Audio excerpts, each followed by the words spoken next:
The Battle of Appomattox Station was fought between a Union Army cavalry division under the command of Brigadier General George Armstrong Custer, and Confederate Army of Northern Virginia artillery units commanded by Brigadier General Lindsey Walker with support from some dismounted cavalrymen. Artillerymen armed with muskets and some stragglers on April 8, 1865, at Appomattox Station, Virginia during the Appomattox Campaign of the American Civil War. Following the withdrawal of General Robert E. Lee's Army of Northern Virginia from their defenses at Petersburg, Virginia after the Battle of Five Forks, Third Battle of Petersburg and Battle of Sutherland Station, the Union Army closely pursued the Confederates westward on parallel and trailing routes. The Confederates, short of rations and supplies, suffered numerous losses from desertion, straggling and battle, especially the Battle of Sailor's Creek on April 6, 1865. After the Battle of Cumberland Church on April 7, Lee's army made a third consecutive night march in an effort to stay ahead of the Union forces.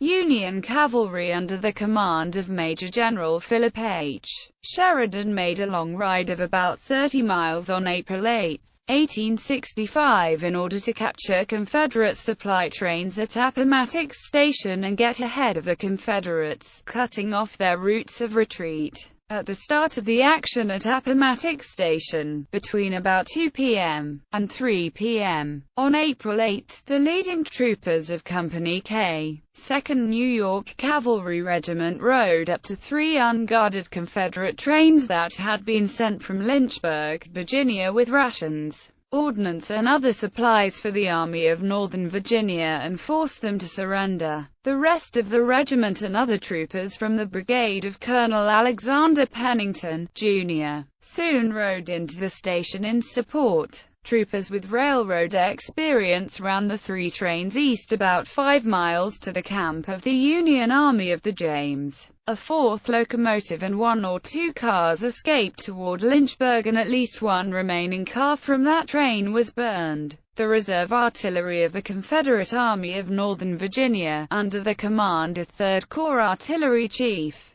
Brigadier General Lindsey Walker, was parked near the station and the Lynchburg Stage Road. The artillery was guarded by about 500 cavalrymen commanded by Brigadier General Martin Gary, supported by artillerymen of Captain Crispin Dickinson's Ringgold Battery and Captain David Walker's O.T. Battery, who had been rearmed with muskets, and some stragglers gathered up in the vicinity by Lieutenant W. F. Robinson of the Ringgold Battery. Walker began to shell the station soon after he learned of the presence of Union cavalry there. Custer's men soon discovered the source of the firing about 2 miles away and attacked Walker's artillery park near the Lynchburg Stage Road. Walker's men were concentrated there with about 25 guns arrayed in a semicircle to defend themselves, and another 35 to 75 guns are parked in reserve. After capturing the supply trains, the Union cavalry attacked the Confederate artillery batteries and their supporting dismounted cavalrymen, armed artillerymen and engineers and infantry stragglers.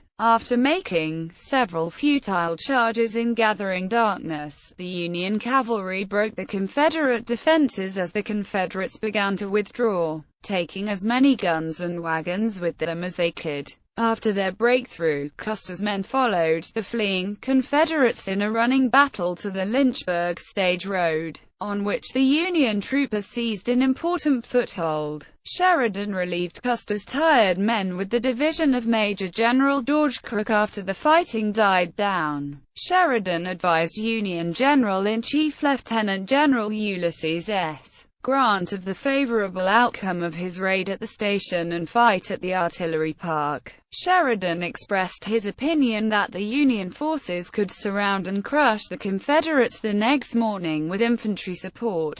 He urged Major General Edward Ord, who had been pushing and encouraging his men of the 24th Corps and 2 brigades of the 2nd Division, William Birney's division, temporarily under Gibbon's command, of the 25th Corps of the Army of the James, to keep as close as possible to the cavalry. He also ordered Brigadier General Charles Griffin, whose Fifth Corps was moving just behind Ord's men, to close up so the Confederates could not escape in the morning.